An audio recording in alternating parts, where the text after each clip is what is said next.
Nobody like it, nobody like it. There's no one like it. Philippians chapter 4. Come on, lift a praise in this place with your hands. Come on, lift a praise with your hands. Come on. Now lift a praise with your voice. Come on, lift a praise with your hand, with your voice. Come on, let him know that you love him today.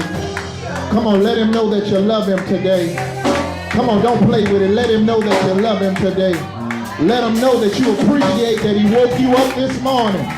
Come on, let him know that he woke you up this morning and you're grateful because you know that he didn't have to do it, but he did. Come on, give it to him. Come on, give it to him.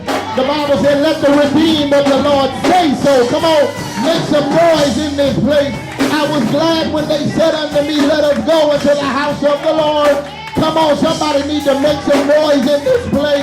He's been good to you all week long. Come on, he's brought you through too much all week long. He kept you from danger seen and unseen all week long. You should have been dead, sleeping in your grave, but he kept you. Come on, somebody make some noise and tell the Lord, thank you. Oh, come on here. Thank you, thank you, thank you, thank you. Oh, Jesus. Oh, Jesus. Oh, Jesus. Oh, Jesus. There's healing in the name. Power in the name. Deliverance in the name. I wish I had somebody here that wasn't ashamed of his name. I said, you're not ashamed of his name. Know that there's power in his name. Deliverance is in his name. My joy is in his name. Oh, Jesus. There's no one like you.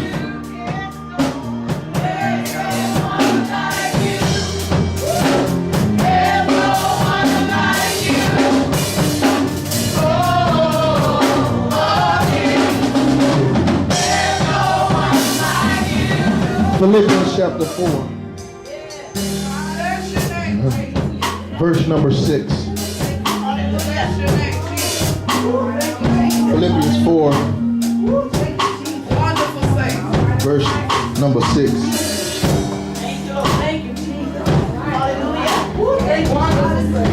When you have it, say, I got it. I feel something pushing me here. The Bible says, be careful for nothing. Is that what your Bible says? Yes. But in everything, by prayer and supplication, with thanksgiving, let your requests be made known unto God. Go down to verse 8. It says, finally, brethren, whatsoever things are true, whatsoever things are honest, whatsoever things are just, whatsoever things are pure, whatsoever things are lovely, whatsoever things are of a good report, if there be any virtue, if there be any praise, think, somebody shout think, on these things. Those of you that have the electronics or you have your Bible on your phone, I want you to go to the NLT version, the New Living Translation version. The New Living Translation version. And we want to read verse 6 again. New Living Translation version. Philippians 4 and verse 6. You got it? So as I read it, for those that don't have it, I want to make sure that y'all see the same thing that I see. Don't worry about anything. Am I reading what y'all see? Tell your neighbor, say, neighbor, don't worry about anything. Text says, instead, pray about everything. Tell God what you need. I thought I had about 3 sanctified witnesses that should have hollered right there. Tell God what you need and thank him for all he has done. It goes on when it picks up verse 8. It says, fix your thought on what is true and honorable, right and pure and lovely and admirable. Think about things that are excellent and worthy of praise. I'd like to talk for the moments that we have. I sure feel like preaching a little bit here. Tell your neighbor, say, neighbor, pastor's going to preach about one day at a time. You may be seated in the presence of the Lord. One day at a time. That's what I want to talk to you about. One day at a time. All right. Well, Pastor, you say one day at a time. What does that mean? What does that mean? I'm telling you and talking to you this morning that you got to learn how to trust God one day at a time. Yes. All right. That's the message right there, Sister Peggy. Just trust God one day at a time. Trust God one day at a time. Here it is that Paul says, don't worry about anything. Yes, sir. All right. And he says to help you not worry, instead of worrying, you got to learn how to pray about everything. Yes, sir. And when you find yourself halted and betwixt between two ongoing situations, you got to learn how to tell God what you need. Yes. And then when you tell him what you need, you got to thank him for what he's already done. Oh, yes. The text done already preached itself. I wish I had a witness here. God wants us to trust him one day at a time. Yeah. He pinned it to us like this. He says, give us this day. Yes. Our what? Not bread for tomorrow. Not day old stale bread from yesterday. But he wants to give us bread for today. Somebody shout today. Not for next week, not for next year, not for next month, just one day at a time. So when we look at Philippians 4 and 6 and then we catapult it into verse number 8, it tells us 4 things that we got to pay attention to. Are y'all ready? We're going to run on through this and get on out of here. The first thing is when you learn how to trust God one day at a time, the first thing is in order for you to move to your place of placement for God and to understand the maturity in your relationship, you got to, number 1, worry about nothing. Yes, all right. That's food for somebody up in here. Tell your neighbor, say, neighbor, don't worry about nothing. Well, Pastor, why would you say don't worry? Because the text tells us don't worry about anything. Why? Because when you worry about such things, when you find yourself halted and stuck on stuff, you find yourself sinning. All right. Wait, Pastor, wait now. I know about sin. Ain't nobody gonna say amen right there. You know about sin. But see, we get stuck on, worrying about stuff that we have no control over. The reality of it is we know sin. We know smoking. Come on, somebody.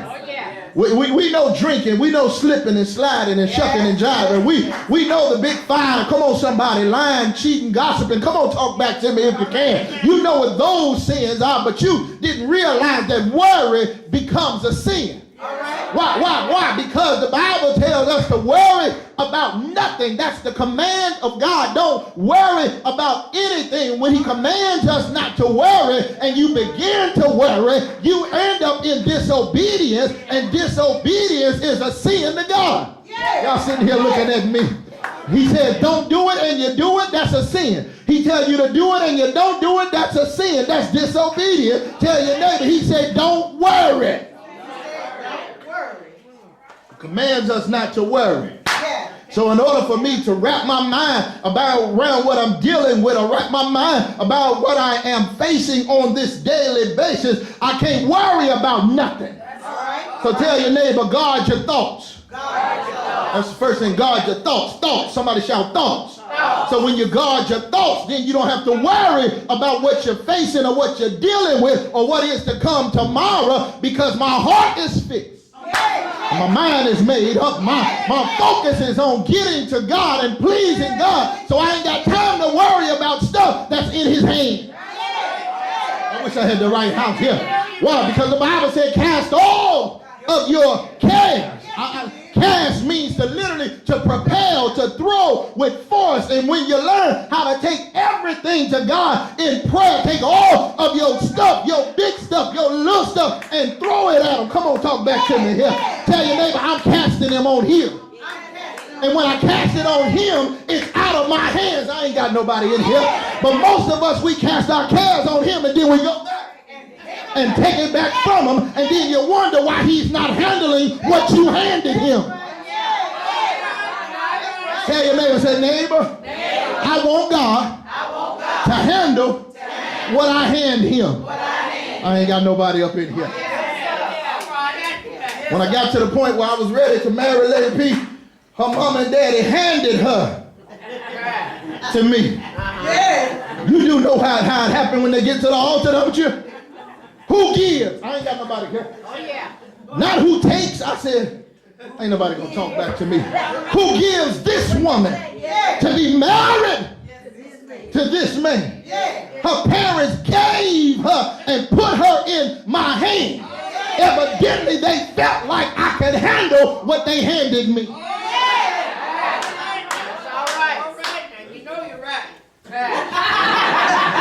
She been smiling. I ain't got nobody up in here. Since I ain't got nobody gonna witness with me.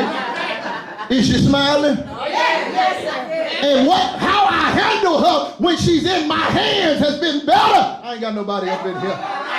Won't me handling you put a smile on your face? Ain't nobody gonna talk back to me. I'm just trying to preach to my wife, make sure she's still being handled. Anybody know how to handle what's in your hand? I ain't got nobody in here gonna be honest with Reverend Hunt. Come on, somebody. When you hungry and they put a plate in your hand, don't you know how to handle it? You know how to handle them pig feet. Come on, somebody. That hog head sauce. You know how to handle that, don't you? I ain't got nobody gonna be honest with Reverend up in here. Come on your job. Come on, somebody. When they give you a responsibility, they hand it to you, put it in your hand. Why? Because they believe you can handle it. And so when you realize and learn how to put your life in God's hand, God can handle your life when you hand your life over to him. So whatever you give him, learn not to worry about it. Tell your neighbor, I got to trust in God. Because he knows how to handle it. So my thoughts are in his hand. Somebody say thoughts. So I'm not going to worry about nothing. I'm not going to press my mindset about what's going on because I'm putting them in his hand. A couple things I want to talk about. Let me see if I can get on through here. See, the life of Jesus. Let me see why you ought to be able to trust him and day by day and put it in his hand and not to worry. Because the life of Jesus is the life that should be modeled when it comes to not worrying. Yes. When you look at the life of Jesus, it's a model. It's a mirrored image on how not to worry. See, you don't see it here. Matthew 8:20 says it like this. He said, foxes have dens, birds have nests, but the Son of Man has no place to lay his head. Now, if Jesus is going about trying to figure out how to do the assignment of God and not worrying about where he's going to lay his head. And he's the God that created I'm preaching up in here, created the heavens and the earth. He created the bird and the bird nest, and the bird got a place to lay his head, and the Son of Man ain't got nowhere to lay his head. He's not worried about it, so why would you be worried about you and laying your head? Why? For in him all things were created. Things in heaven and on earth, visible and invisible, whether thrones or powers or rulers or authorities, all things have been created through him and for him. Jesus said clearly he did not even have a home, not a place he could call his own to lay his head. But yet nowhere in the Bible do we ever see that Jesus needed anything. Nowhere does it ever say he was in want. Can I talk to y'all? Yes, sir. His parents had needs. And then God provided a stable for him to be born. Jesus didn't have the need. Come on, somebody. His parents had the need. And God provided. I wish I had a real witness up in here. Here, the thing is that in this world, we often look around as what others have and think that what we should have because of what they got. So we strive, we sweat, and we stress trying to make it based on somebody else. But can I help you? God got stuff with your name. You got to just learn how to trust in God. Most of us will be in better situations or circumstances if we didn't have the disease of comparisonitis. In other words, you're worried about comparing yourself to what others got, what others have. And then we find ourselves living beyond our means and end up in debt and depression. Trying to be like the Joneses and your last name is Tyler.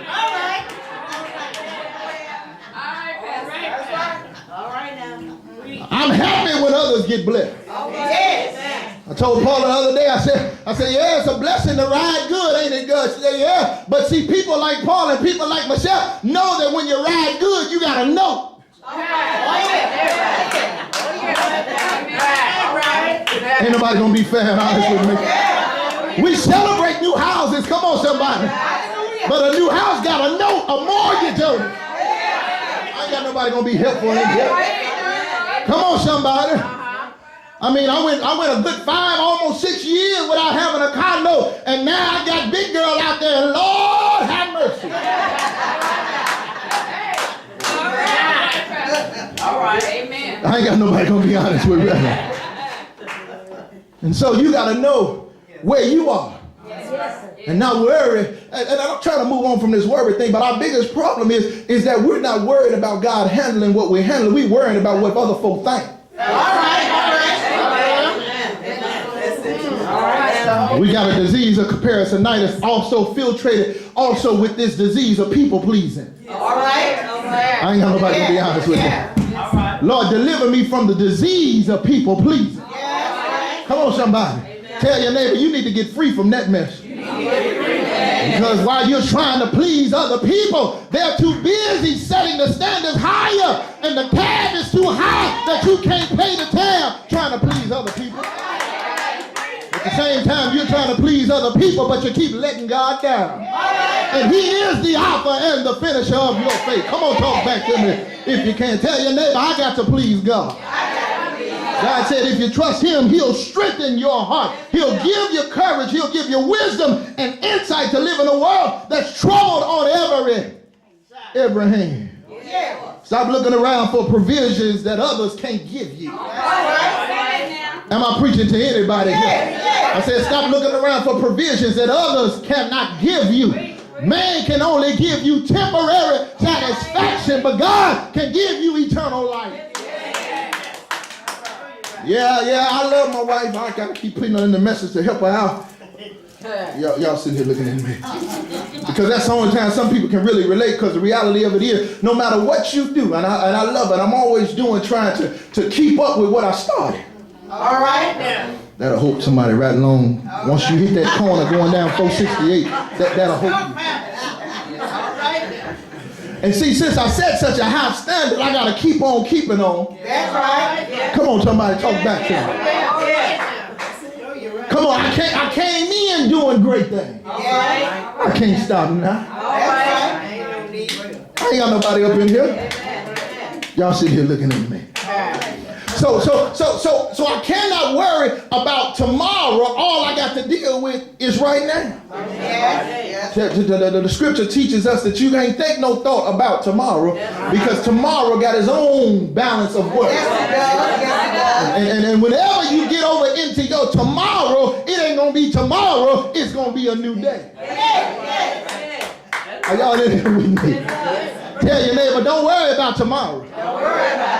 You got to deal with your today. Because more people are trying to get to tomorrow and they get stuck, not even making it out of today. So folks wake up in the morning and make their mind up on what they're going to do tomorrow, but then don't make it out of today. I wish I had some help up in here. Day and moments change over. Day and time continues to roll on. And so when you're going to learn how to trust God day by day, the first thing is you got to guard your thoughts. You can't worry about nothing. Second thing the text tells us is that you got to learn how to pray about everything. Tell your neighbor, pray about everything. That in other words, you got your thoughts, now you got your talk. Am I preaching yet, baby? I got to get all this in because I hadn't seen you in a little bit. Tell your neighbor, talk. In other words, prayer can change some things. Romans 8:32 says, he who did not spare his own son, but gave him up for all of us, how will he not also along with him graciously give us all things? In other words, God solves your biggest problems, which it was you getting into heaven. Somebody slipped up in here. I said he solved your biggest problem, which was your problem of getting into heaven. He solved it by sending his only begotten son that he may die, that you may have a right to the tree of life and you'll be redeemed. That was your biggest problem. And if he handled that problem, he'll handle all the rest of your problem. Y'all ain't got nobody going to witness with Reverend here. I said our biggest problem was a problem getting to heaven. And God fixed that through Jesus. And if God fixed that through Jesus, anything else is subservient to that issue. That means all of my heartaches, problems, pain, frustration, finances, abuse is still going to be handled by the same Jesus that handled my heaven issue.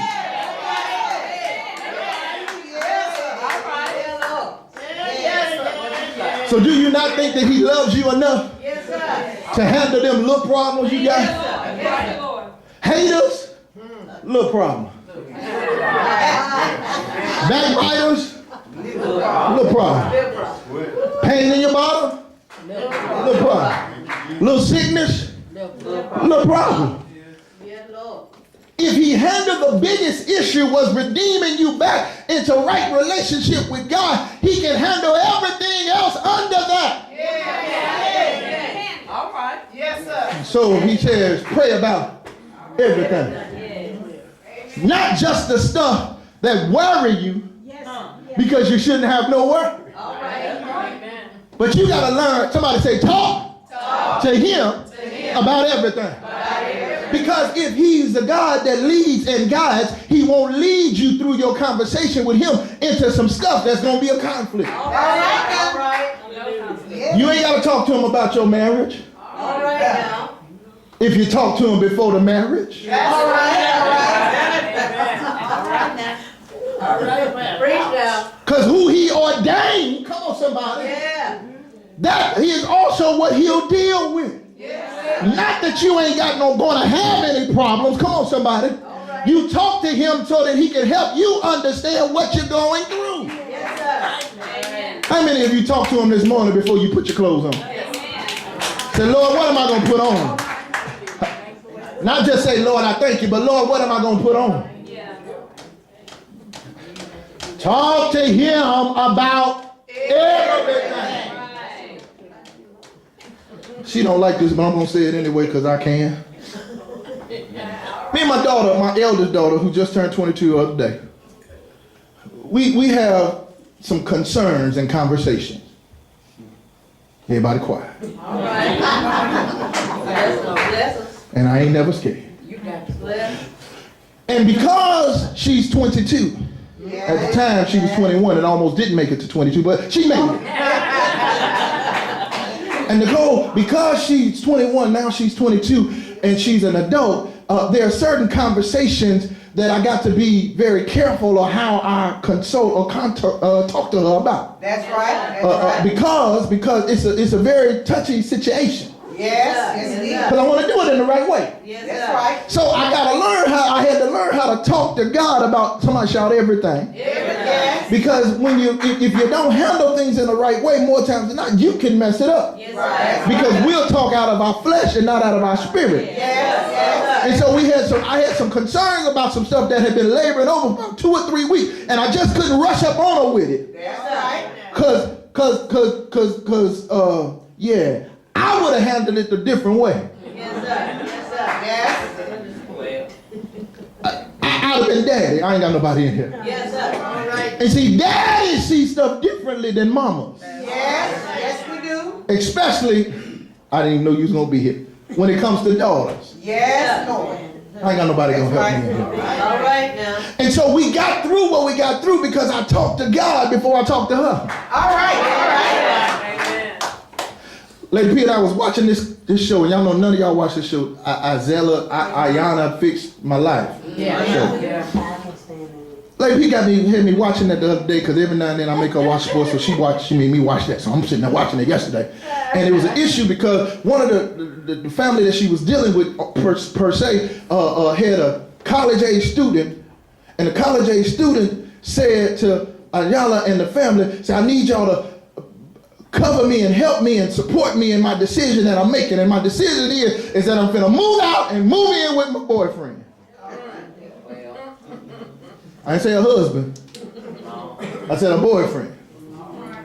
The mama says, "Baby," because she's trying to reconcile, "Baby, I love you. It ain't what I raised you to do, but mama love you and mama supports you." Ain't that how it happened? Daddy sat there.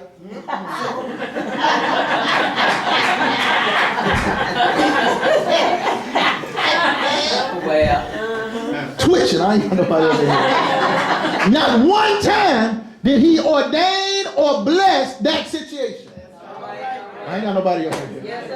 Because it was a God-fearing household. He knew how he raised her. He knew what was what. And I don't care how grown she got, Daddy wasn't going to be okay with you shacking. All right. You're right.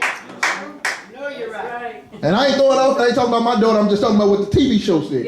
Because the issue is that when you learn how to talk to God before you talk to other folk, then you get a different outlook and a different outcome. That's right. And my conversation with my daughter had nothing to do with the boyfriend and moving out and all that. It's the fact that I don't care how old you get, as long as I'm around, Daddy gonna always see things differently.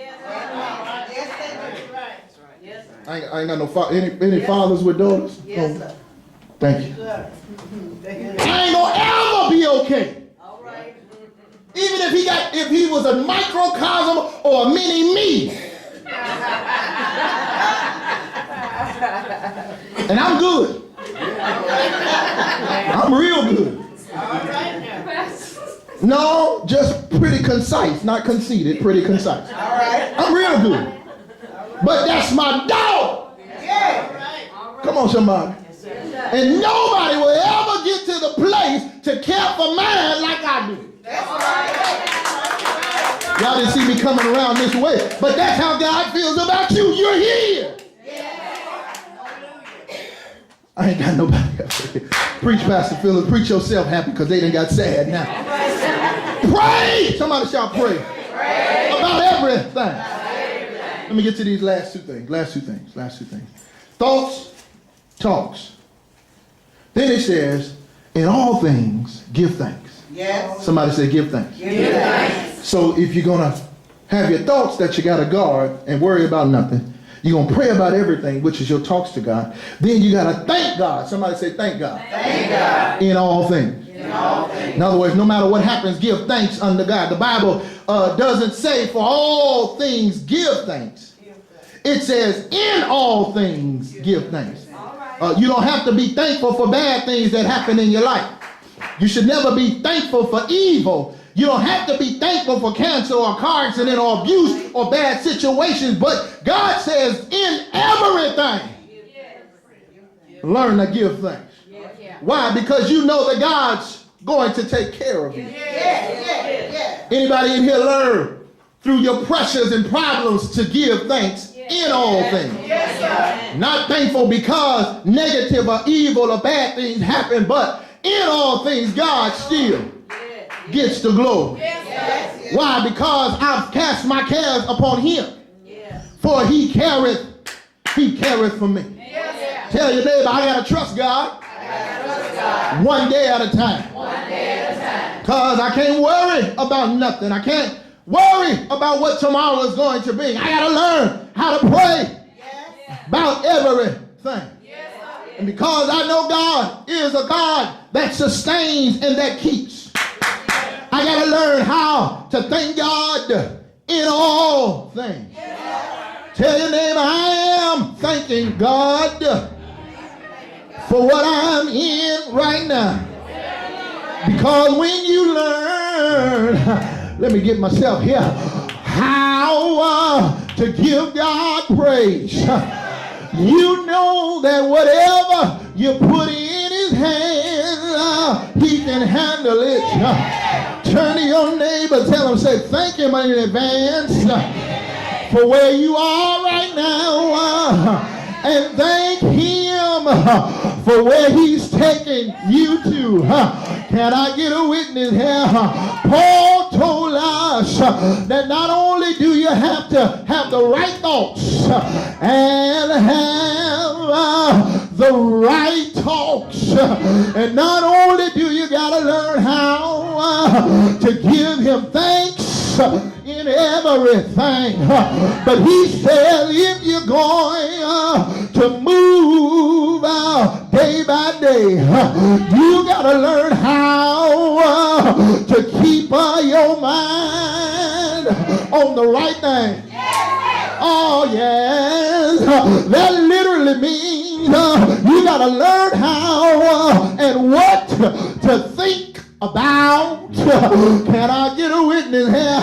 That's my first close. The second one is tell your neighbor, think about the right things. Oh yeah, the Bible says whatsoever things are honest and whatsoever things are pure, he tells us by his word command, think all these things. Tell your neighbor, put your mind on the right thing. Can I get a witness here? Yes, you learn how to put your mind on the right thing. You will not worry about the wrong. Are y'all praying with me? Tell your other neighbor on the other side, say, think about the right thing. God gives us a list of things that you learn how to think about. Can I get a witness here? That's what verse 8 says. He said, think about whatever things are true. I feel old school. Whatever things are honorable, and whatever things are right, grab your neighbor by the hand. I'm almost revival ready here. And say, neighbor, think right. Tell them, say, think pure, think lovely, think excellent, think what's worthy of praise, and whatsoever you do, learn how to give him praise. Can I get a witness here?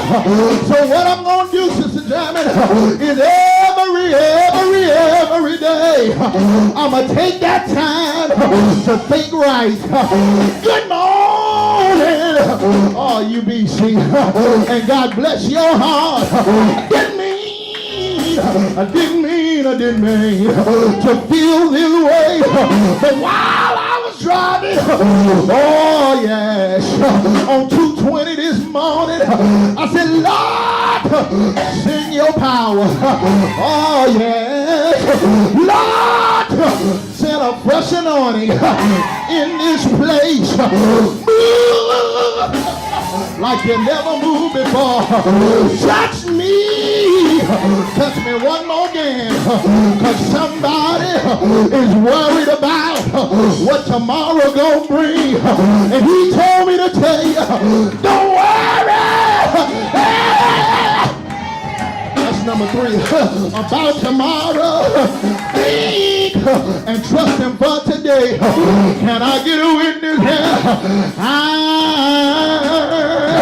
I know that when you think about the right things, you don't have to worry about what other folks think, because God got it all in his hands. One more time, somebody shout yes. Somebody shout yes. Every now and then, my joy bells begin to ring, because it's taking one step at a time. Is there anybody glad that he's the keeper and he'll keep you one day at a time? On Friday, he died, but that's not how the story ends. days, 3 days later. Hey!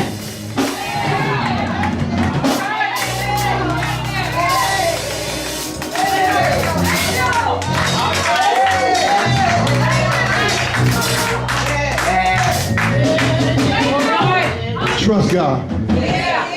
One day at a time. The door's open. That's the Thank you. Yes. worry about nothing. Yeah. Pray about everything. Thank God in all things. Yes. And then think about the right things.